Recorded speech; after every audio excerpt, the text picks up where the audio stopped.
So welcome everyone to Dental CE Academy. I'm Dr. Kirsten Roling. I am the presenter for this course. I'm also the Chief Education Officer here at Dental CE Academy. This course today is Periodontal Inflammation as a Driver of Disease. If you're attending today's live CE webinar, which is January the 19th, 2024, please access the handouts by tapping on the red banner at the top of the screen, or the chat area. You'll see instructions, or check your email. If you are watching this recording at a later date, scroll down below the video player on our website, go to the instructions section. Number 2 is the handout. Number 3 is the quiz. All right, welcome everyone. I hope you're in a warm spot today. Looks like a lot of you are not, but I'm in Phoenix right now, and to let you know, it is 70 degrees here. But we will be hating life this summer, so there's always a trade-off. So let's go ahead and get started. And again, be sure that you have the handout. I want to just review the housekeeping with you. We want to thank Perio Protect for supporting this class today, and so many of our classes that have allowed all of you to access, I think, high quality continuing education credit at no charge. So I do want to give a shout out to Perio Protect, and they're very forward thinking in terms of periodontal inflammation and antibiotic stewardship and so forth that we'll be talking about. There's my conflict of interest and financial disclosure, and I have no financial affiliation with Perio Protect. I am an employee here. Our agenda, I'll be speaking from 12 to 1 for one live CE credit hour, followed by a presentation from Krista with Perio Protect. And her presentation is not required for CE credit. However, I hope you will stay on because it's going to present you with really critical information on how to manage your patients with periodontal disease, which is really wound management. We'll be talking about that as well. Chronic wound management. CE credit instructions, always an important question. At 1 o'clock after my presentation, you can log off if you'd like and be directed to the quiz, or if you would like to stay and listen to Perio Protect, and I hope you will, you're going to be emailed that quiz as well, or you can log off anytime after 1 and get the quiz. So again, I hope you'll honor the sponsorship and learn how to safely manage your patients. The email is going to come to you from noreply@clickmeeting.com. 80% is the minimum passing score, unlimited attempts, and 7 days to complete. This quiz for this course, live course, will expire January the 26th. And again, for those of you watching the recording later, scroll below the video player that you're looking at right now on the website to the instructions area. Number 3 is the quiz. Learning objectives we have in your handout for you. I'm going to tell you right off the bat here that these slides have quite a bit more information than I'm normally comfortable with. But I use this as your study guide as well. So I may not be discussing entirely at the level of detail that I have on that particular page. If you have any questions, you can ask me by typing into the chat area. So we're here today to talk about periodontal inflammation and how it relates to systemic disease, how it drives systemic disease. And when you think about inflammation, inflammation is a natural response of our immune system. And it's a response to what? Injury. If we cut our finger, it'll bleed, it'll get red, maybe erythematous and swollen. That's a normal response. Infection, of course, and irritation. Get a splinter. Inflammation helps the body eliminate harmful stimuli. So it clears damaged cells and tissues, and it initiates the healing process. And there are 2 types of inflammation that we're going to talk about today, acute or chronic.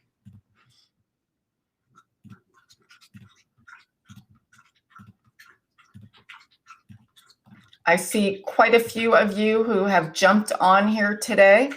Welcome. Please be sure that you have the handout by tapping on the red banner at the top of the screen. Quite a few of you from my home state of Pennsylvania. Okay, Repeat my name, Kirsten Roling. Yes.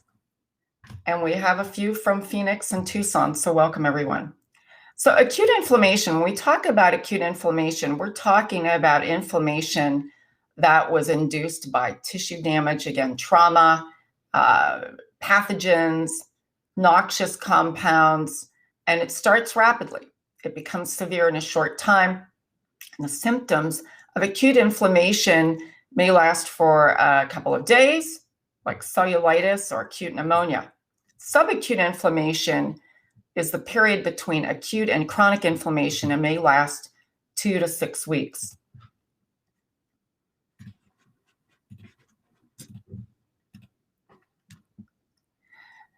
But our concern here is that acute inflammation can continue on as chronic inflammation. And features of that: vasodilation, increased blood flow, capillary permeability, neutrophil migration into this infected tissue via the capillary wall. That vasodilation, increasing the blood flow, again, is to help clear the cells, help get the immune system where it needs to be, and hopefully take care of whatever that irritant is. But when it goes on for a long period of time, we see a change in the immune response. We see a change that is followed by a change in the white blood cell composition. And that is that the neutrophils come in and they replace what are the macrophages and the lymphocytes, or replaced by the macrophages and the lymphocytes. Now, chronic inflammation is also referred to as a slow long-term inflammation that's lasts for long periods of time, prolonged periods of time. And so when we have this transition from acute inflammation to chronic inflammation, it's sort of like the immune system is now sending in its next tier of army, if you will, because the continued assault by whatever this is, infection, pathogen, etc. So again, it's important to know that we do have this transition, and that transition is important in terms of systemic complications. So the extent and effects of chronic inflammation vary with the cause of the injury and the ability of that host to repair and overcome the damage. So the host genetics, constitutional features, etc., all play a role in the effects that chronic inflammation play. And again, if you have any questions, be sure to ask me by typing them into the chat area. And if you've just joined our live presentation, you'll access the handout and CE credit instructions at the banner at the top of the screen.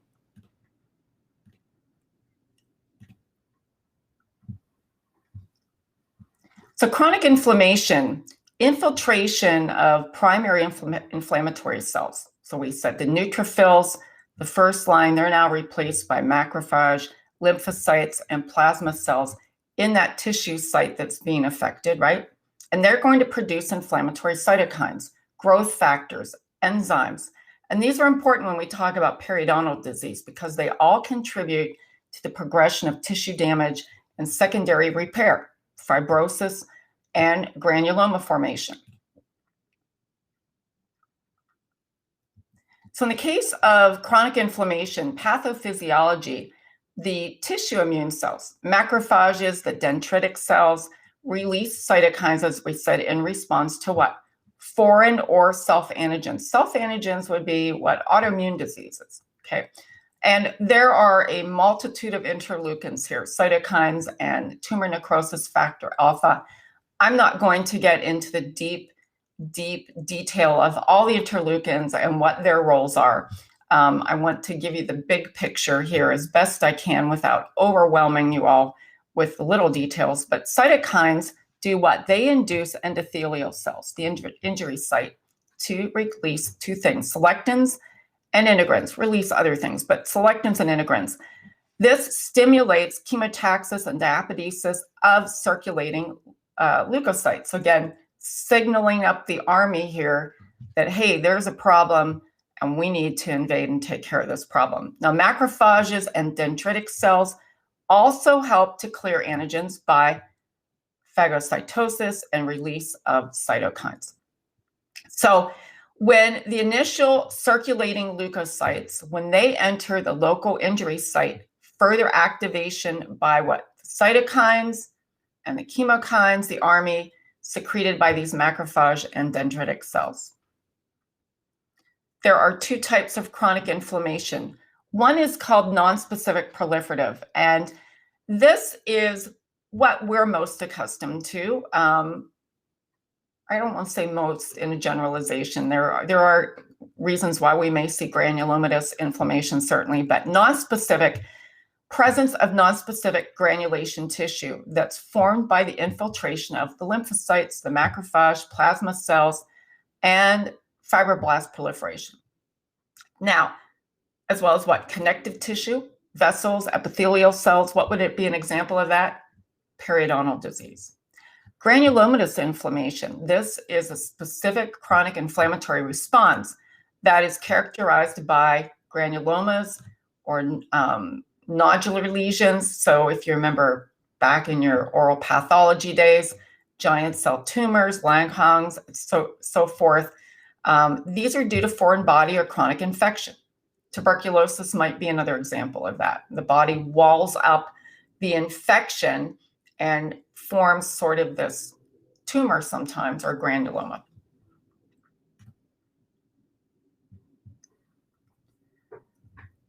So when we talk about chronic inflammation, we need to talk about specifically the role of the neutrophils. And when they're activated, leukocytes will release cytokines, as we said, mediators of inflammation. And the neutrophils are those initial cells, as we said, most predominant in the acute phase of inflammation. They contain enzymes released on foreign or self-antigen, leading to its destruction. And they destroy antigens through phagocytosis, where they release reactive oxygen species and cytokines in the interleukin 1, 6, and tumor necrosis factor alpha. Okay, the role of lymphocytes here continued. T lymphocytes, B lymphocytes, they're the next line of defense after the neutrophils. And they're critical in mediating inflammation by what? Secreting cytokines, co-stimulation of the lymphocytes, and producing antibodies and immune complexes. And we have also the role of platelets. Platelets may play a role in inflammation because they also release chemokines and inflammatory mediators. They play a role certainly in aggregation, thrombus formation, and degranulation. Let's talk briefly about epidemiology here. So the World Health Organization states that chronic inflammatory diseases are the greatest threat to human health, the most significant cause of death worldwide. Worldwide, 3 of 5 people die due to chronic inflammatory diseases, and they include stroke, chronic respiratory diseases, heart disorders, cancer, obesity, diabetes, to name a few. We talk about prevalence here of chronic inflammatory mediated diseases. Diabetes, 9.4% of Americans, 7th leading cause of death in the US is diabetes. Cardiovascular disease, 1 of every 3 deaths in America. Stroke, 1 of 20 deaths in the US. Arthritis, joint diseases, 20% of the US population affected by arthritic or joint diseases. That's 2.1 million Americans, just rheumatoid arthritis alone. Allergy is the 6th leading cause of human disease in the US, 8.2% for adults, 8.4% in children. And we should add our pets. I don't know how many of you have dogs with environmental allergies. It's a pandemic, I think. The veterinarians are super busy here, definitely in Arizona. Chronic obstructive pulmonary disease, 3rd most common cause of death in the US, 6.4%. Can result from failure of eliminating the agent causing an acute inflammation, such as infectious organisms. So when we talk about chronic inflammation, I'm going to talk to you about causative factors here. So again, Mycobacterium tuberculosis would be One of those, protozoans, fungi, other parasites that can resist the host defense, remain in the tissue for an extended period of time. And we'll be talking about periodontal disease here shortly. Also can result from what? Exposure to an irritant or foreign material that cannot be cleared by enzymatic breakdown or phagocytosis in the body. And that can be substances, industrial chemicals that have been inhaled over a long period of time. Silica dust would be an example of that. Autoimmune disorders, when the immune system recognizes the normal component of the body as foreign, and it attacks healthy tissue, giving rise to diseases such as rheumatoid arthritis, systemic lupus erythematosus.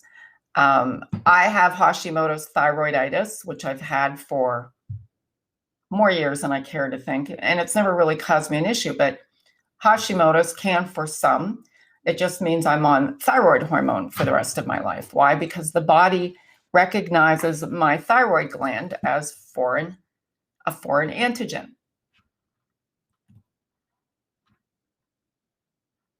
Chronic inflammation can also result from a defect in the cells that are responsible for mediating inflammation. And this leads to persistent or recurrent inflammation, such as autoinflammatory disorders. Also can result from recurrent episodes of acute inflammation. Now note, in some cases, chronic inflammation can be a standalone, an independent response, not a result of acute inflammation. So examples that I have here, again, tuberculosis, rheumatoid arthritis. Also can result from inflammatory and biochemical inducers that cause oxidative stress, mitochondrial dysfunction, such as increased production of free radical molecules, advanced glycation end products, uric acid or urate crystals, oxidized lipoproteins, homocysteine, and others. What are some of the risk factors for persistent low-level inflammatory response? So it's always there in the background. You'll hear Krista probably talk about how our immune system is like a battery, right? When you have this low-level inflammatory response, it affects the battery over time. It starts to die out. You know, if you look at older adults that have had long-term chronic inflammation or inflammatory diseases, for instance, if we look at SARS-CoV-2 right now and COVID-19, those patients have a higher morbidity and mortality rate and higher rate of hospitalization. Why? The immune system has been taxed. You know, it's been a drain on the battery. So age-associated increase in inflammatory molecules. Question is it mitochondrial dysfunction? Is it due to the accumulation of free radicals or an increase just in visceral body fat? As you get older, unfortunately, you're packed a little differently than you were when you were 18. Obesity. So adipose tissue is considered possibly another endocrine organ. It secretes inflammatory mediators. Diet. A diet rich in saturated fat, trans fats, refined sugar, higher production of pro-inflammatory molecules. Smoking. Smoking lowers the production of anti-inflammatory molecules, induces inflammation, and then a decrease in sex hormones, testosterone, estrogen. This suppresses production and secretion of pro-inflammatory markers. And then stress and sleep disorders. I know a lot of you take an interest in sleep disorders associated with inflammatory cytokine release.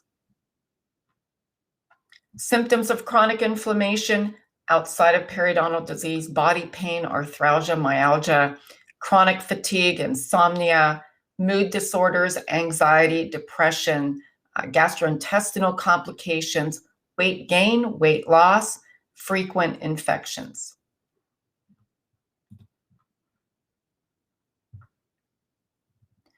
Chronic inflammation is linked as a driver of the following diseases, and this is just a few of them: cardiovascular disease, cancer, diabetes, rheumatoid arthritis, allergic asthma, chronic obstructive pulmonary disease, Alzheimer's disease, chronic kidney disease, inflammatory bowel disease.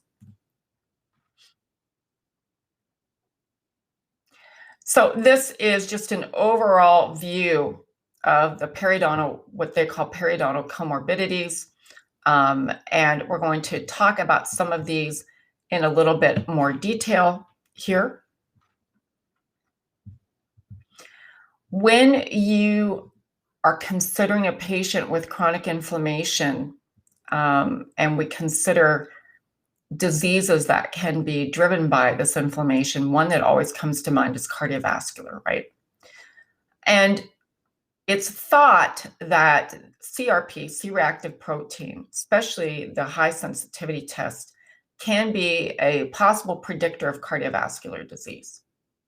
We know that atherosclerosis is a pro-inflammatory state. It's characterized by chronic low-grade inflammation and increased risk for myocardial infarction, heart attack, and stroke.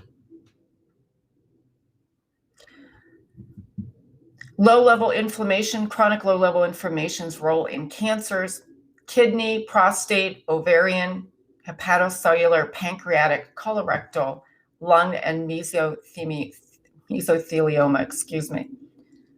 Diabetes. Immune cells infiltrate the pancreatic tissues and they release pro-inflammatory molecules. Years ago, when I was out of dental school, I was working in a lab as one of the lab assistants.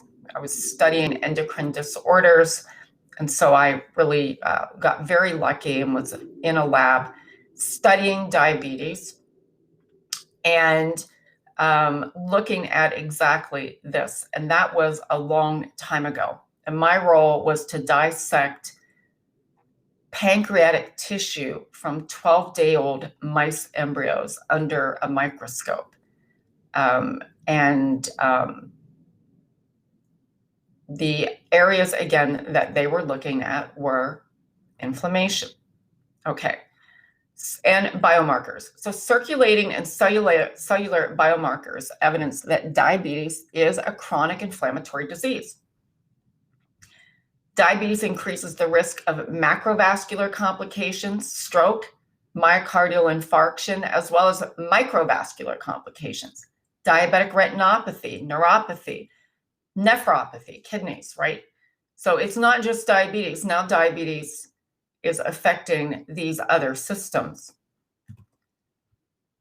Rheumatoid arthritis, chronic inflammation induced by environmental factors. So smoking, infection, and a genetically susceptible host can lead to a systemic autoimmune response. And in this, the causes of what's caused by rheumatoid arthritis is a breakdown of the joints, infiltration of immune cells, and release of cytokines. And the persistence of chronic inflammation in the synovial fluid in the synovium, in inadequately treated RA, you will see a worse prognosis. So many of these patients with rheumatoid arthritis, I can't say many, but quite a few, you see had smoking in their past and genetically susceptible.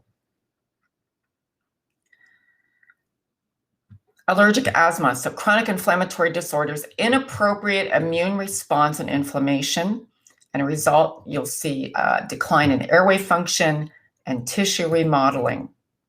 And then chronic obstructive pulmonary disease is a chronic response to environmental respiratory irritants. It is one of the top leading causes of death in female smokers and those exposed to secondhand smoke. And then Alzheimer's, we've heard quite a bit in the news, chronic low-level inflammation associated with cognitive decline and dementia. Chronic kidney disease, low-grade inflammation, common features of kidney disease, retention of pro-inflammatory molecules in the blood, and inflammatory bowel disease. Inflammatory bowel disease is actually a group of chronic inflammatory disorders of the gastrointestinal tract. Ulcerative colitis, or UC, long-lasting inflammation and ulcers in the large intestine. And Crohn's disease is inflammation of the mucosa of the gastrointestinal tract, the oral cavity, esophagus, stomach, and anus.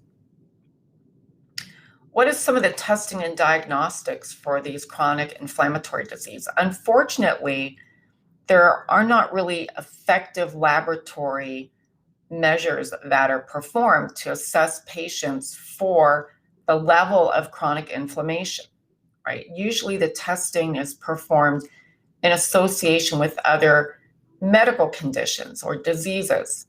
But these are three that are often used. Of course, high sensitivity C-reactive protein, you may have had that test done before, can be elevated though in both acute and chronic inflammation. So the normal range less than 0.55 milligrams per liter for men and less than 1.0 milligrams per liter in women. Fibrinogen is another test, and the normal range 200 to 300 milligrams, as well as SPE, serum protein electrophoresis. But again, we're really short on testing to test for inflammation, especially selectively.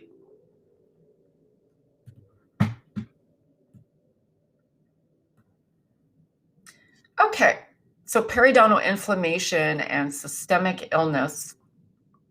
Any questions or comments?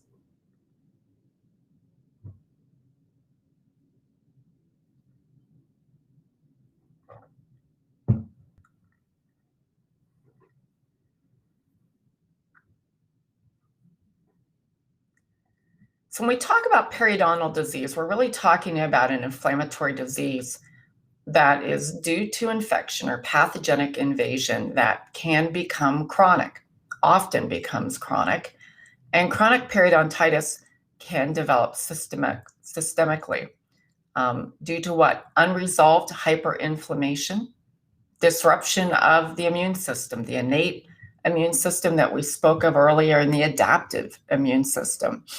Oral and gut dysbiosis that causes translocation of these pathogens to other sites. And we spoke about those last Friday in a course that I presented on the oral gut brain axis. So if you haven't taken that course, it's available on demand. And I think the next time I present it live is in July, if you go to the website. And also these characteristics here, or causative agents, unresolved hyperinflammation, oral and gut dysbacteriosis, for instance, can cause or exacerbate existing conditions. So periodontitis relationships to systemic disease, relationships between infectious, immune, inflammatory, and systemic features occur with periodontitis and systemic disease. And periodontal disease initiated by uncontrolled inflammatory response, followed by slow and constant bacterial colonization of the tooth enamel and the soft tissues. The host inflammatory response to this constant microbial assault is the mechanism for what causes periodontal degradation, the breakdown of the periodontium.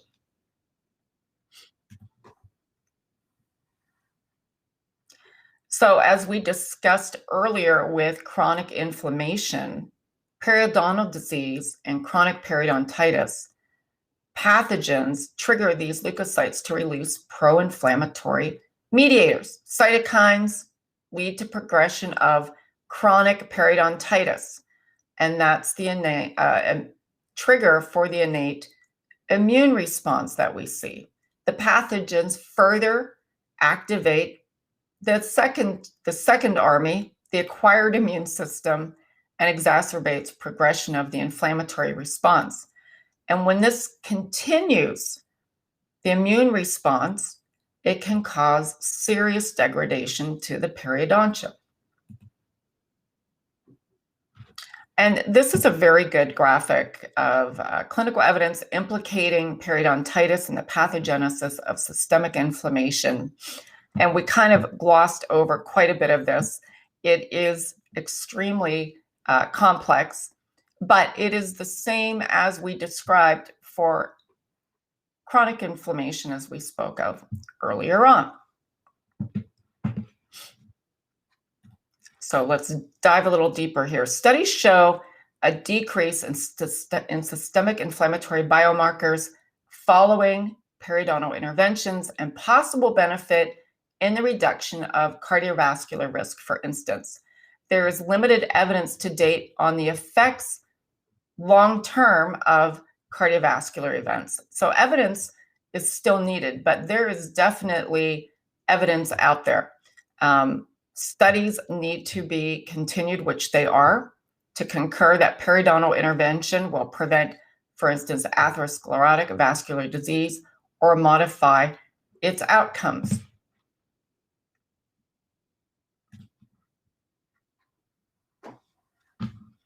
Any questions or comments? And again, I do want to remind those of you that are here to be sure to download that handout. It's also going to be emailed to you following the course today. If you're not able to download it here, you may need to try another device. More of you have checked in here. Welcome, everyone.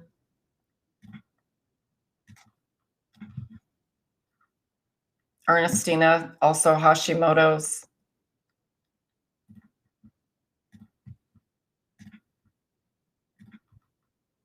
Okay, everyone, thank you so much. All right.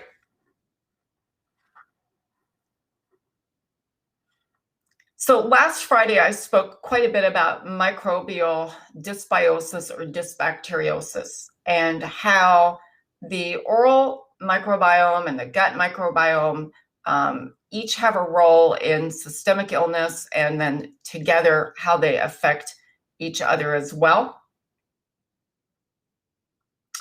Question, what do you think about the salivary test identifying the 5 most dangerous pathogens and then using things to kill them? So, and that's a good question, Diana. So I think that salivary testing is important. I think you have to be careful with the diagnostics. Here in Maricopa County, I was the chief for the Office of Oral Health for Maricopa County's Public Health Department. And we had a maternal oral health program that I created that is still going on today since my retirement. And during that time, I was able to obtain about $60,000 in grant money to work with a salivary testing company so that we could test the saliva of our patients who were pregnant. And here in Maricopa County, it's the 4th largest county in the US and the 3rd largest public health department. Because we had this maternal oral health program, we weren't able to probe pockets, right? And we were doing examinations. So I felt it was important that we could be able to test the saliva of these patients and determine if they had any pathology, because we have one of the highest morbidity or mortality, infant mortality rates in the US. And you're certainly not going to probe in a situation where we were in facilities that didn't have sinks, right, et cetera. So we were able to obtain that grant money, and I was shocked at the level of disease that I saw, or the level of pathogens, I should say, from testing, because these were primarily young women, 18, 19, maybe to upper 20s, 30s, young women with very aggressive periodontal pathogens. Fusobacterium nucleatum, for instance, which is linked to stillbirth, etc.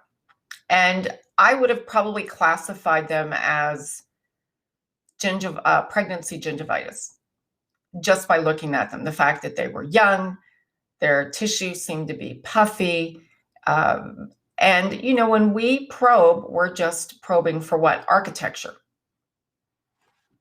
Loss of the periodontium, which is a snapshot in time. It's not telling us what these pathogens are. So I thought the testing was important, and we probably have one of the largest data sets of any testing in the US. I'm not sure what they're doing with it right now, but that caused me concern. So again, I think for anyone out there who wants to offer patients comprehensive periodontal treatment and diagnosis and treatment planning, I think salivary testing is important. However, I don't necessarily agree with the diagnostics of it and prescribing the antibiotics in the way that some of these tests have shown, because clindamycin is still showing up on these tests, and clindamycin should not be a part of anybody's practice. So it was removed by the ADA for prophylaxis. Why? C. difficile. And I am one who survived a C. difficile infection from a periodontal procedure in clindamycin. So in terms of what kinds of things could you use to kill besides antibiotics? So afterwards today, we're going to have one of those. There's quite a bit of technology. The antibiotics, you have to understand that antibiotics are life-saving. But in the case of some of the level of inflammation, antibiotics that are broad spectrum, it's risk versus benefits here. So we always have to look at the risk of the antibiotic. A broad spectrum antibiotic that can wipe out the gut microbiome is, to me, kind of counterintuitive to what we're talking about today, because there's a place for the gut microbiome and there's a place for the oral biome, right? Laser treating local infection locally. As you'll see, periodontal tray therapy is another. And if you want to know more, take our courses on antimicrobial resistance. That's also sponsored by Perio Protect. So we give you a list of options here. Any current studies or literature? Yes. So if you send me an email, I can send those to you. Probiotics are available and they're controversial. So probiotics are supplements. They're not approved by the FDA, and they're the same level as vitamins. So in the world, for instance, of gastroenterology, there are gastroenterologists that believe probiotics are a complete waste of time. There are others that think they're necessary, and then you have everything in between. But if you go to the American Dental Association's website today, they are going to recommend that you don't recommend probiotics to your patients for the specific use of preventing C. difficile with antibiotic prescribing, all right? But if you look at the data, and if you look at the way the probiotics are advertised, they will never say that their specific brand will reduce UTI or reduce the incidence of gastric infection. They will give you examples of studies because they cannot make claims. So at the end of the day, if you're recommending probiotics, and I used probiotics up until I had C. difficile. I'm not supposed to take probiotics for now because I had to have a fecal transplant, right? So be very careful what you're recommending and who you're recommending these to, because you're asking your patients to ingest bacteria, right? So if your patients are immunocompromised, et cetera, they may not be a good candidate. The other argument here, we're getting a little off track, but last Friday it was brought up during the oral and gut microbiota access course. When you ingest bacteria, it's a pretty simplistic perception on our part that we believe we can actually upgrade the microbial community in our guts or our mouth. And we may actually be affecting negatively the what are called enterotypes of these colonies of colonization, the density and the diversity. We might be shifting that in a way that could actually have negative consequences. So there is a lot of controversy on probiotics. That's my long answer to a short question. Sorry, Diana.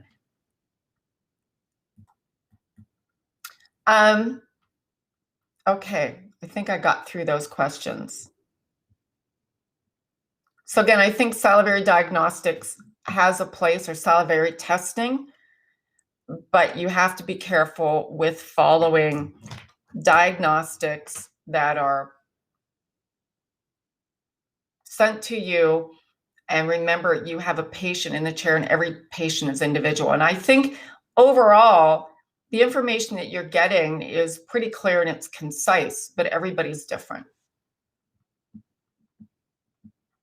Isn't the gut part responsibility of primary physician that depends on more tests other than just salivary diagnostics? Well, not necessarily, Gian, because the oral microbes, the oral microbiota, can also influence the gut and vice versa, directly and indirectly.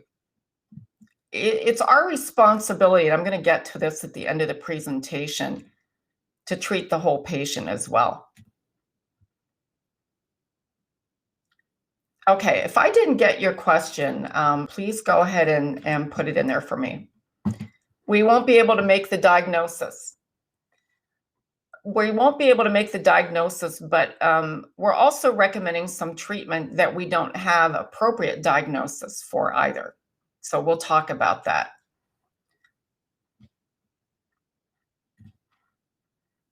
If I'm understanding you correctly. If I'm not, clarify. Okay, good. All right, pathogenesis of periodontal inflammation.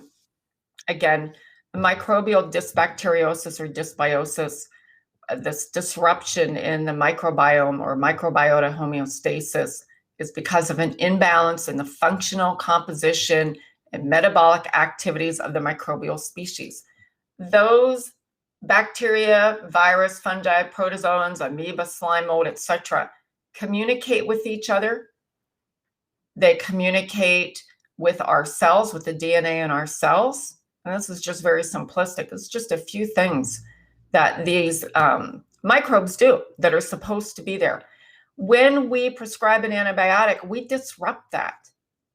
And it is very complex. And the consequences to the patient can be lasting. In the case of myself, C. difficile for 5 months, 4 hospital admissions, fecal transplant to save my life, lost 30 pounds. Take the Clostridium difficile course. If you're not aware of really what Clostridium difficile is, you should be, because you're prescribing antibiotics, and anybody, any patient can get C. difficile. Anybody in this room can get C. difficile. All right, let's get back on track here. Okay. So pathogenesis of periodontal inflammation, again, dysbiotic microbiome. These are mainly gram-negative anaerobic bacteria, right? They're either in the enamel, the tooth surface, or they're subgingival, and they can trigger the innate immunity pathways. Why? They chemically stimulate the neighboring cells in the periodontal epithelium. And this may also stimulate the periodontal ligament and gingival fibroblasts and the dendritic cells, and they release mediators of inflammation. And we spoke about toll-like receptors last Friday, but in response to bacterial endotoxins. Now, the neighboring cells that are located in the connective tissue and the alveolar bone drive the expression of pro-inflammatory cytokines and chemokines, and there are all your interleukins there, all your cytokines, and the receptor activator of the nuclear factor kappa B ligand, and all of it is there for you in a link to the citation.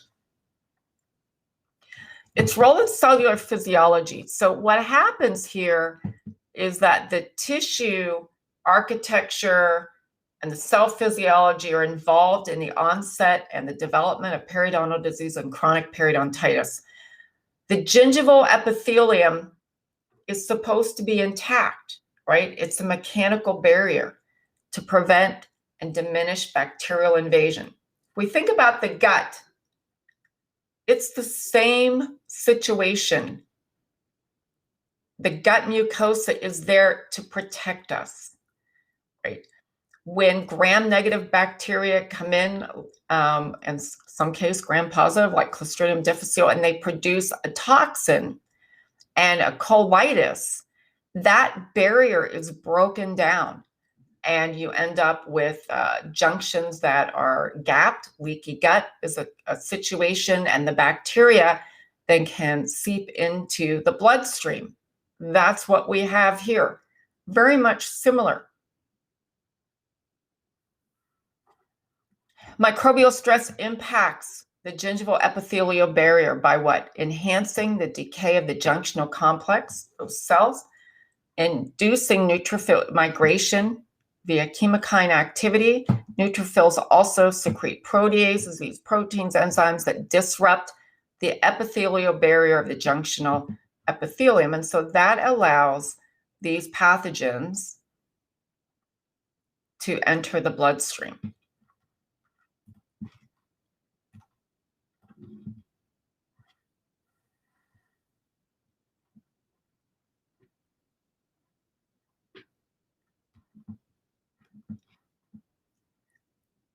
Periodontal disease and chronic periodontitis. It's an important public health initiative as well. I'm a public health dentist. I was in private practice as well. And public health dentistry to me, population-based dentistry to me is extremely important. And I used to get very frustrated treating a singular patient and not getting much headway. And I said, we have to take a step back and look at our patients based on population. And so both are implicated in many pathogenic processes. And for this reason, the prevention is essential for public health. It's been argued, quote, whether specific periodontal pathogens are able to stimulate and trigger for the development of systemic inflammatory disease, or if it's actually systemic disease, the one leading to microbiome dysbiosis, causing an abnormal abundance of periodontal pathogens. And I've asked myself that as well. These same oral pathogens are able to induce non-oral diseases, and they may become targets for therapeutic intervention, perhaps via drug repurposing schemes. And this is a quote: in any case, the presence of periodontal pathogens may at least be used as a diagnostic marker to predict susceptibility to non-oral disease. So something to think about.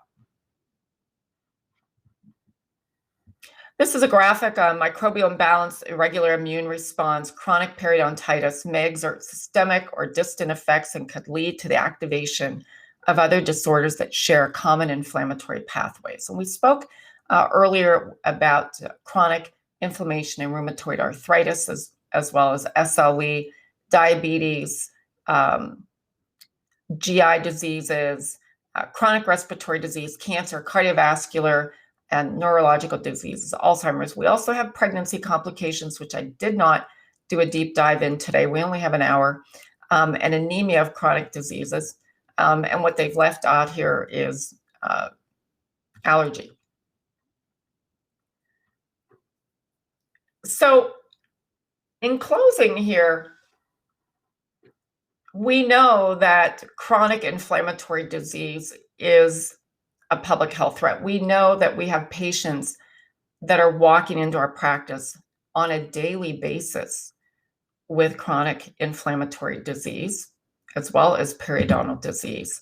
And I call this the macro patient versus the micro patient. And we kind of got into this earlier. The macro patient is the patient's story. And Kirsten brought up, she'd love to have salivary testing in her office, but everybody wants a solution to the bad bugs. But I think it goes beyond antibiotics. Nutrition, sleep, exercise all play a part. Knowing this information might be helpful in helping patients live a healthier lifestyle. And she has Perio Protect trays in her office. So we'll be talking about that afterwards for those of you that would like to join us and learn more. I think that we need to take a really good look at the macro patient because we get really hyper-focused on the minutia. We're in dental professions, we're looking at millimeters, and we're looking at, my gosh, look how much calculus this patient has, or the stain, or what's the deal? Don't they brush? And we're getting a recommendation for an electric toothbrush. We're looking maybe for an oral rinse.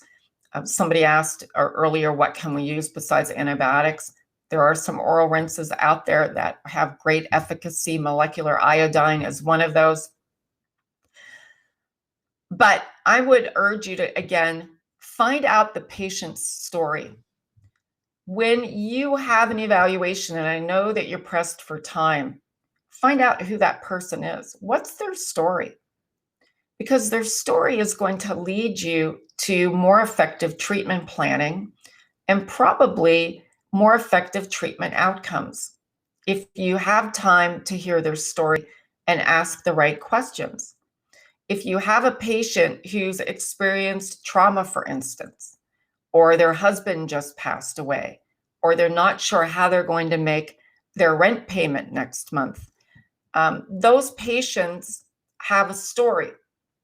And we would be naive to believe that that has no bearing on their oral health or their periodontal health. And we see this time and time again in population-based dentistry, patients that are under stress, high cortisol levels, poor outcomes. And we're busy out there handing out free toothbrushes at these dental health fairs, when really what we need to do is sit down and listen to their story and incorporate that story in their treatment planning and in the prognosis.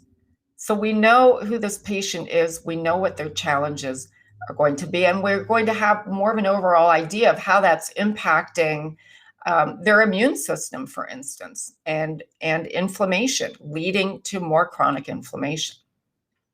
So again, the macro patient versus the micro patient, you know, they're always going to come in with calculus and stain, and that's great. And we're going to get them tuned up, and you know what? They're going to come back in with it again. But during that time period, what's happened to your patient? What do they need from you so that we can help support their inflammation, help support their situation? Okay, we've got a couple of questions here before we close. Let me go ahead and address those.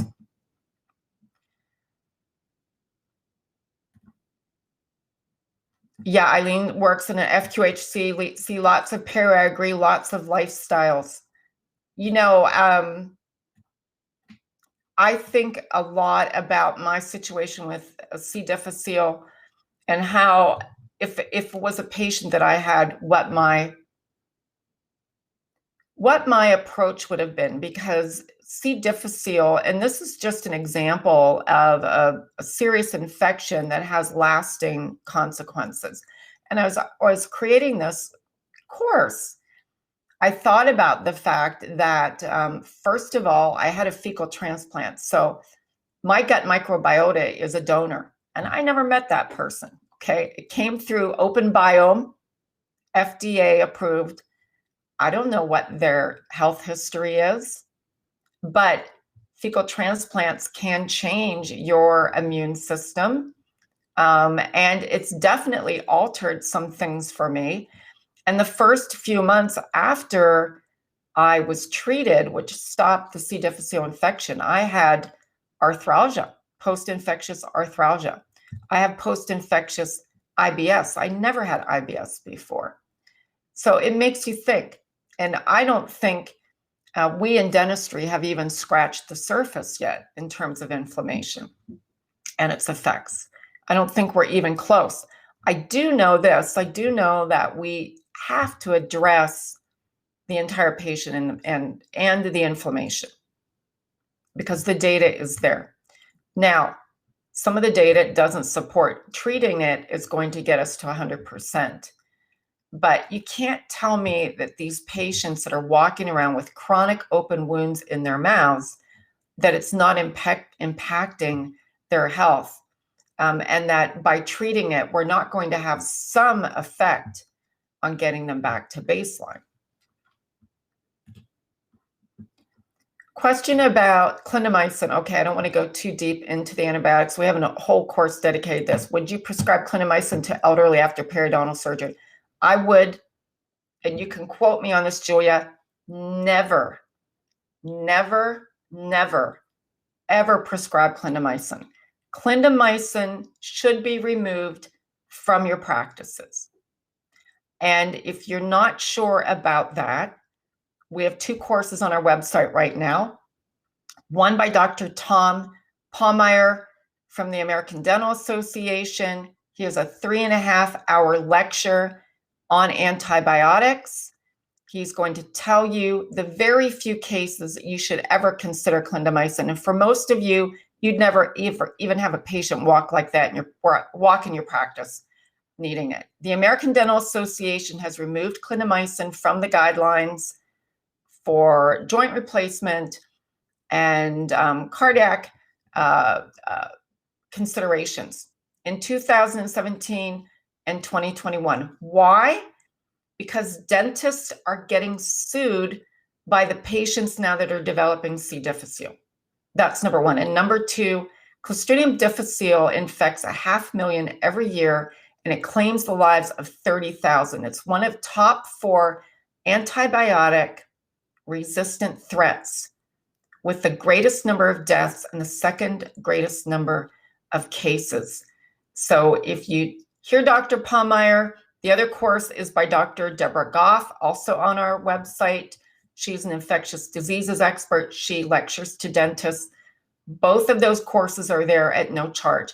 But when we think about prescribing antibiotics, and we're prescribing post-operatively as a defense prescription, there is zero science to support that. And you'll hear Dr. Palmeyer talk to you about that, and you'll hear Dr. Goff talk to you about that. But that's the way we were trained. I was trained that way. I prescribed clindamycin over the course of my career. I was treating high-risk patients.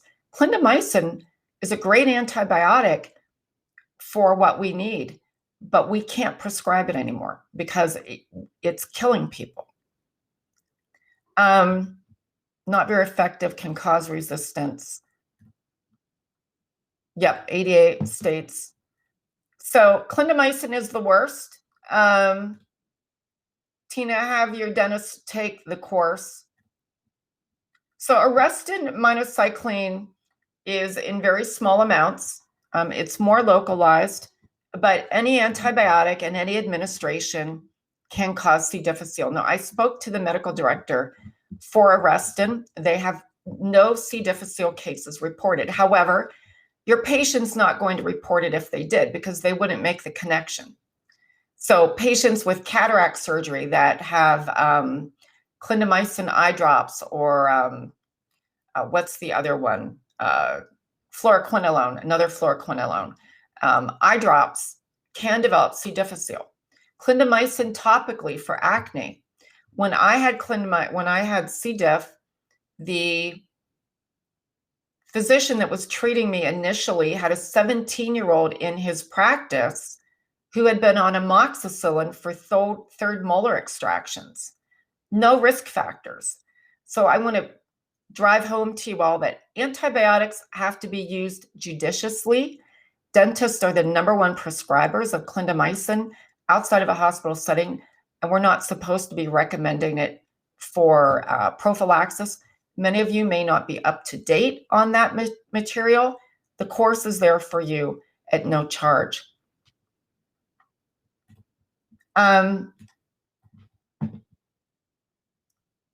You're welcome. How would you handle a case where the surgeon has the patient taking clindamycin for pre-med? I'm assuming you're talking about the orthopedic surgeon. I would say take Dr. Palmeyer's course. He's going to tell you how to address that. And if the orthopedic surgeon wants the patient to take the antibiotic, have them write the prescription. What I would not be doing, and hear me out, dental hygienists, if it's your role to call the specialist or your front office folks, to call the specialist and find out, quote, what the medical clearance is, and they tell you, yeah, I want the patient to take clindamycin, and then you go to a bulk dispenser and you're giving the patient the clindamycin, whoa. A, it's outside of your scope, and B, that discussion should be between the two prescribers. And if that patient gets C. difficile and they haven't been properly consulted and they haven't had the proper consent, and you're giving them the clindamycin or whatever it is, you're at risk too. So you have to practice within your scope. That's a really bad idea. And what I would say to you as we end this, audit your charts. Do those patients need that pre-med? If they don't, then you need a discussion with the doctor, with their physician. Okay, everyone, I am going to take this time to introduce to you Kirsten McConaughey with Perio Protect, and she's going to talk to you about using Perio Protect tray therapy. And like I said, you're treating chronic wounds, right? That is periodontal disease in a nutshell. Here is a technology that you can use that may reduce the need for antibiotics down the line. But what it also does is it gives your patients a sense of control. Okay, they're now a part of their treatment on a daily basis. The trays they wear for just a few minutes. I'm going to let Krista come on and talk to you further. Let me pull up her presentation. And again, this is not required for CE credit. This is also in your handout as well. And I want to thank you all for being here. And hopefully Krista's in the background here joining us. I see her there. Yep, I'm here. Thank you. There she is. Thank you so much. I appreciate everybody letting me come into your homes or your offices today to talk with you about perio tray therapy. And thank you, Dr. Roling, for your introduction and for allowing us to talk about other therapies that we can use alongside the clinical procedures we provide to our patients. So I just want to continue on with the topic that we've been talking about for the last hour, inflammation, and how perio tray therapy can help dental providers like yourself reduce the incidence of periodontal disease and that chronic inflammatory burden that comes with it, which we all know contributes to systemic inflammation. So perio tray therapy is it's an approach that we use to help our patients manage and also prevent gum disease. And it involves a customized tray, which you can see up here on your screen, and a prescription medication called Periogel. Now, this whole method is designed to complement your scaling procedure. So it's something you're going to be doing alongside the scaling or perio maintenance. And we like it to be used together because we know that it yields more significant reductions in pocket depths and bleeding upon probing than scaling alone. And I want you not to think of this Perio Protect as a product, but really as a way for your patients to, like Dr. Roling was saying, put into their hands a way to actively address their oral health. And it's going to let us target the bacteria without resorting to those antibiotics, which we heard can be very detrimental to our patients' health.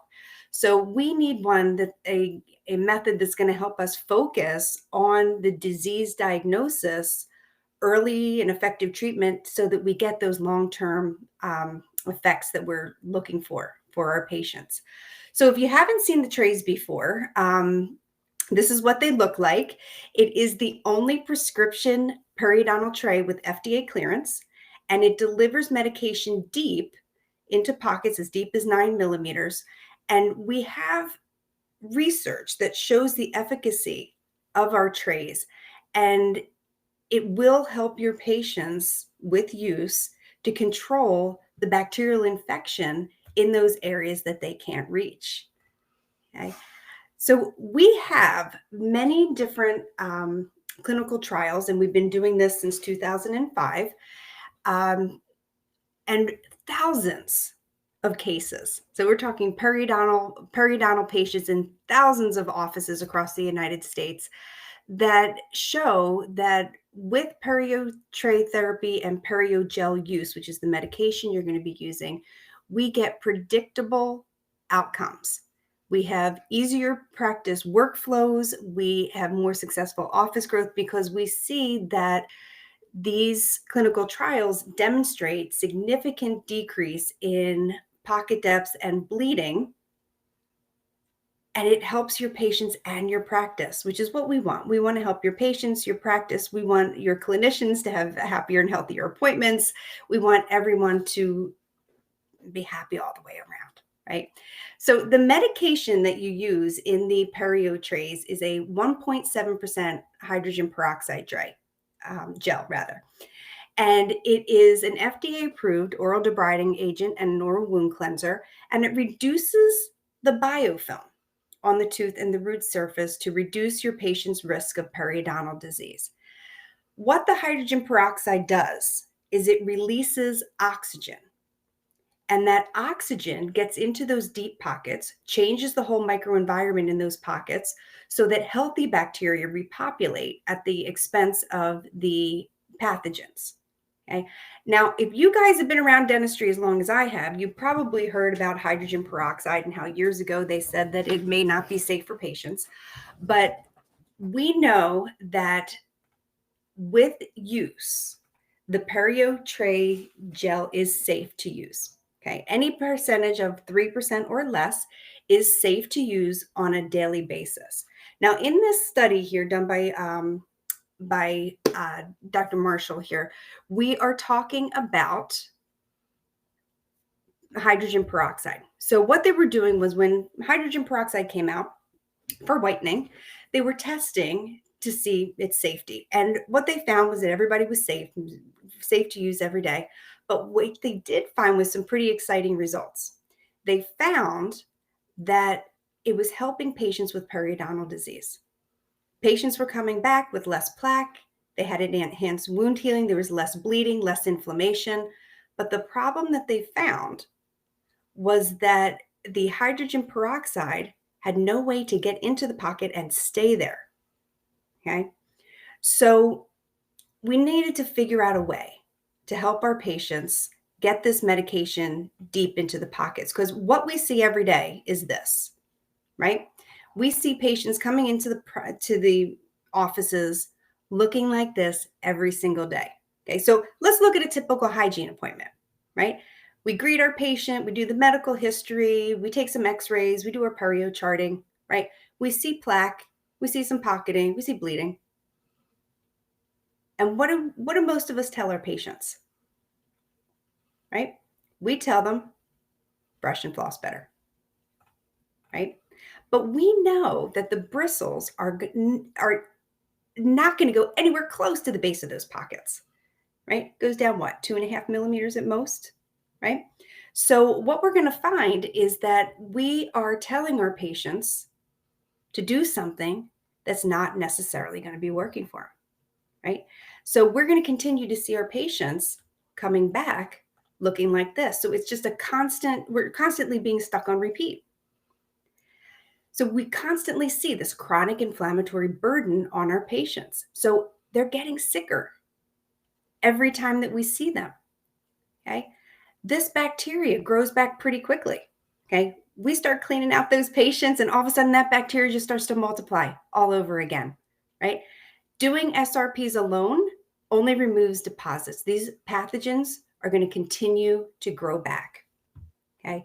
And here's a pathogen here This is bacteria that was found inside a 6 millimeter pocket just 48 hours after a professional debridement. Okay. What the Perio tray method will do, okay, is it's going to pretty much follow along the American Medical Association's chronic wound protocol. Okay. What does that mean? It means we're going to address the infectious agents first, then we'll do our debridement. Okay. That's what it's all about. Let's control the infection first. Okay. So I'll show you how the tray works itself. Okay. So this is what the tray looks like. It goes over the tooth, over the gum tissue. Okay. We're going to now be able to effectively manage gum disease by delivering medication into the pockets around those teeth. Okay. The hydrogen peroxide gel, Perio gel, kills oral pathogens in about 10 minutes. Okay. By releasing that oxygen. Oxygen released in a tray like this creates some pressure. So it works kind of like a hyperbaric chamber, and it helps to stimulate the formation of new capillary beds. Okay? Newly vascularized tissue heals faster. So we're going to see the tissue go from that red, puffy, edematous tissue to that nice pink stippled tissue. Okay? And these trays address that problem that they found years ago with how do you get that hydrogen peroxide into the tray, or rather into the gum tissue. Okay, so these are the kind of changes that we're going to see, and the results that we see: predictable, reliable, and your patients have better outcomes because they're being able to control that disease on a regular basis. Okay, now Dr. Roling was talking about the immune system being like a battery. She's absolutely right. Okay.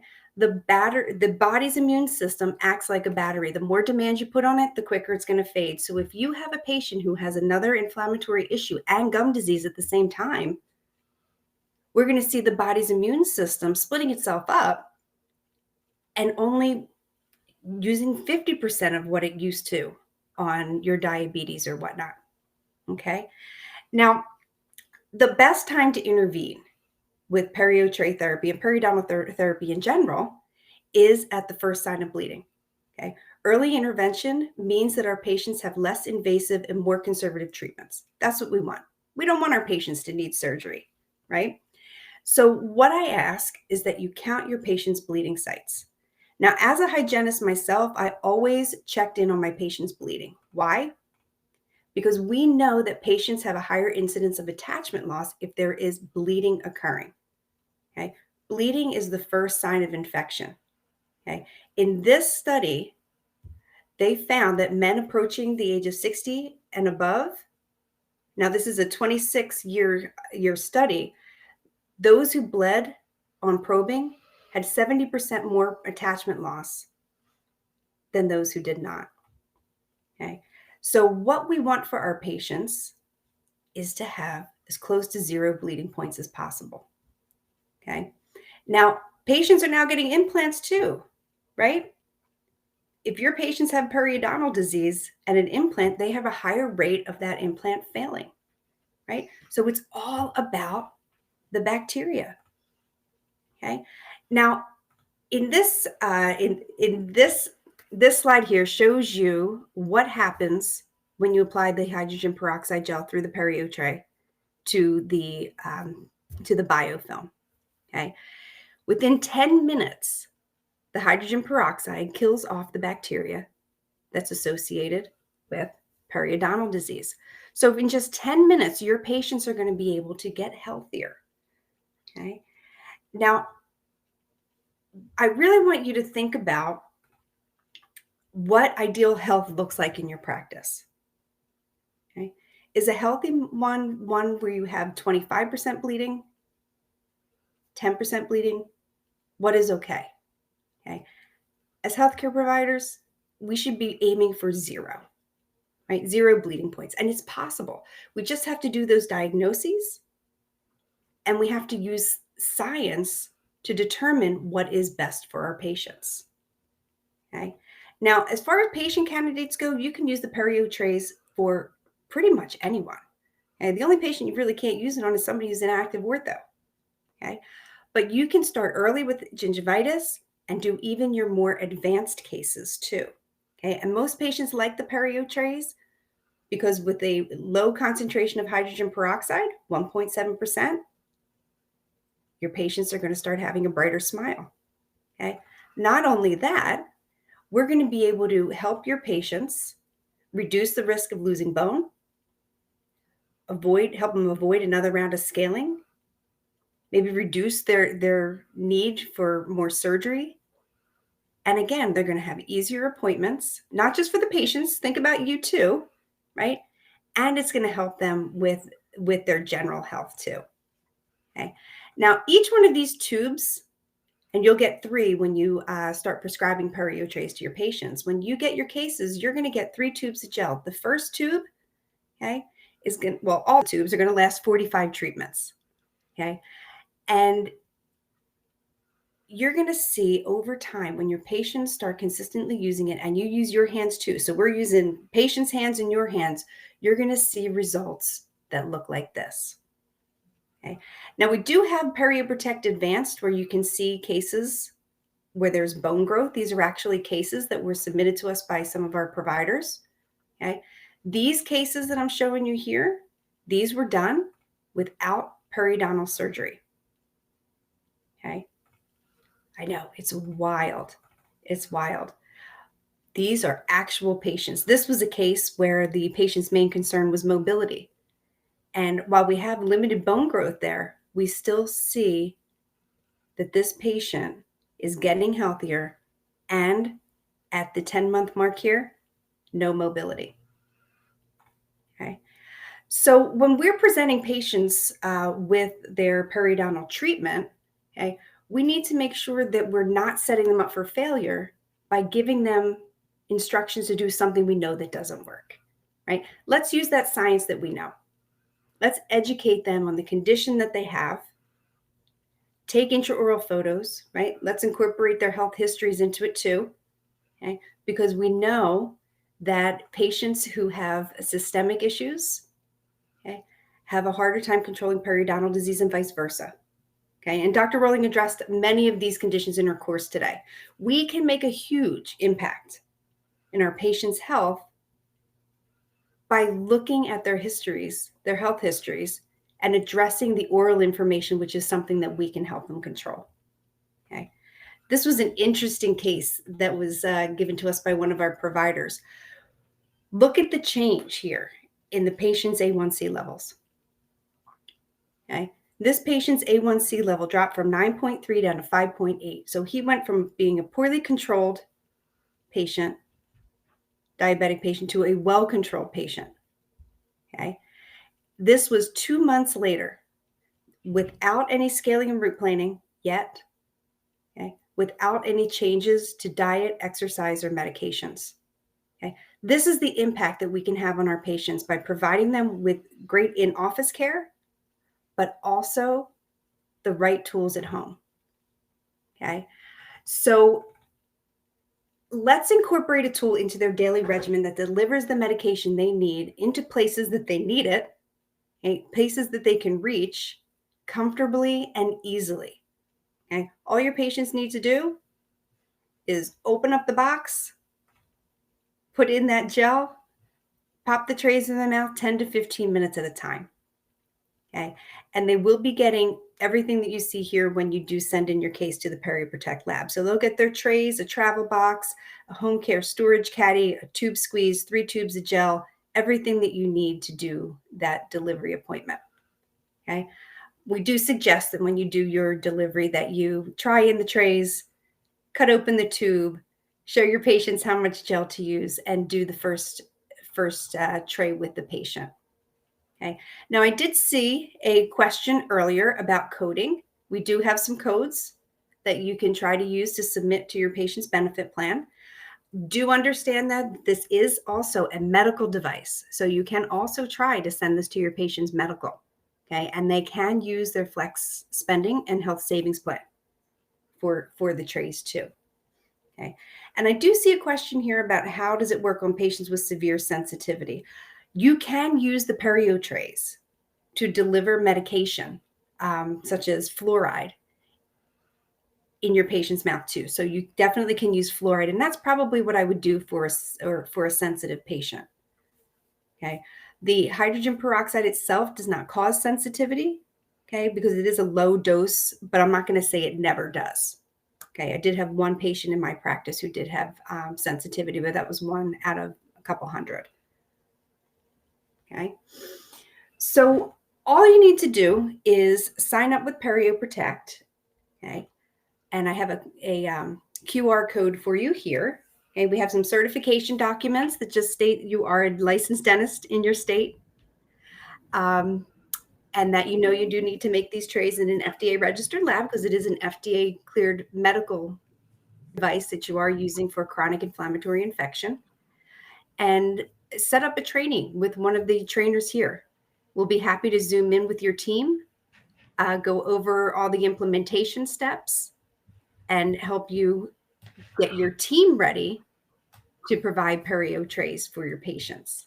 Okay, we do accept scans, impressions, models, and all you need to do is send in a prescription form along with this, okay, so that you can get this device for your patients.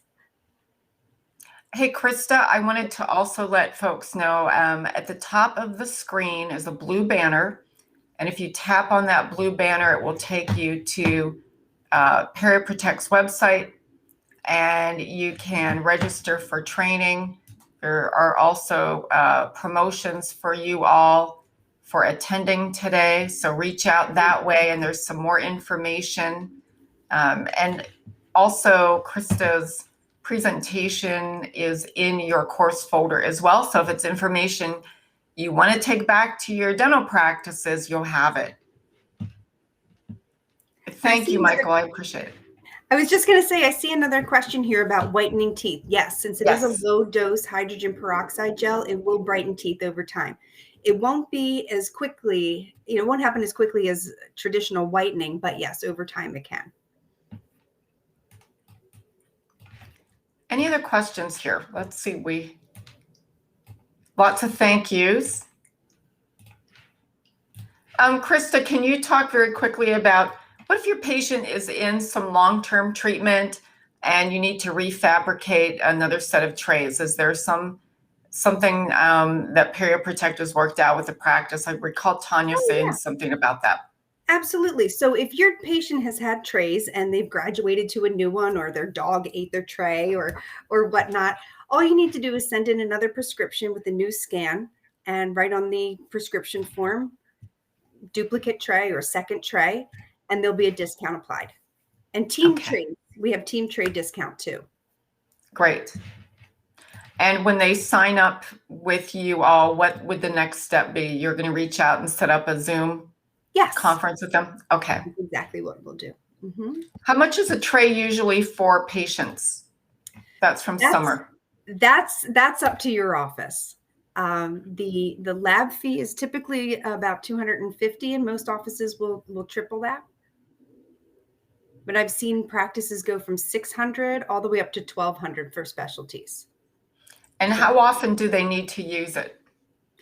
They can use it as often as they want. The more often you use it, the quicker you'll get to health, because every time you use the trays, you're going to slough off the outer layer of bacteria. So if you imagine the bacteria is like an onion, every time you use it, you'll slough off a piece of that onion. So most often, patients will start using the trays twice a day until the first tube runs out, and then once a day thereafter. How long do they wear the trays again? 15 minutes is best. Okay. Short on time, 10 minutes is enough. Okay. Yeah, again, what I like about this system is that it puts the patient as a co-pilot with you, gives them some control, and they're going to see improvement, which is what patients need to see. Mm-hmm. So that's before important. And after pictures. Right, exactly. Yeah. Before and after pictures are important. So any other questions for Krista? Krista, what's your weather in Pennsylvania right now? Oh, it's still snowing. Is it? Okay. Mm-hmm. All right. Well, I appreciate you being here today, and we greatly appreciate Perio Protect and your forward thinking about antimicrobial resistance and so forth. So I want to thank everybody for being here today. It snowed in Vegas last week. Gosh almighty. How does it compare with molecular iodine? So we're not comparing apples to apples, Barbara. Molecular iodine, there's a molecular iodine gel and rinse, but I believe the uses are different here, and some practices will also use both. So, and that's something that I would encourage you to check in with Perio Protect and IoTech as well. So Dr. Moskowitz has actually recommended Perio Protect trays, but again, they're two different animals. Great. All right, everyone. So we are going to close out. You'll be redirected to the quiz. The quiz is also going to be emailed here within a couple of minutes. So please don't reach out right away. I didn't get my test because it's going to clog up the works. You're going to get it. You'll be redirected first. Some of you may be on a phone. You may not have your pop-up allowed. That's fine. The email will be sent to you from noreply@clickmeeting.com, and it's going to say thank you for attending. So make sure you read the email. We appreciate you being here. Tomorrow is the infection control course that I am presenting in the morning from 8 to 11:30 Pacific time. You're welcome to join us. If you go to the website, you'll see it. Have a great weekend, and we appreciate you all. Bye now.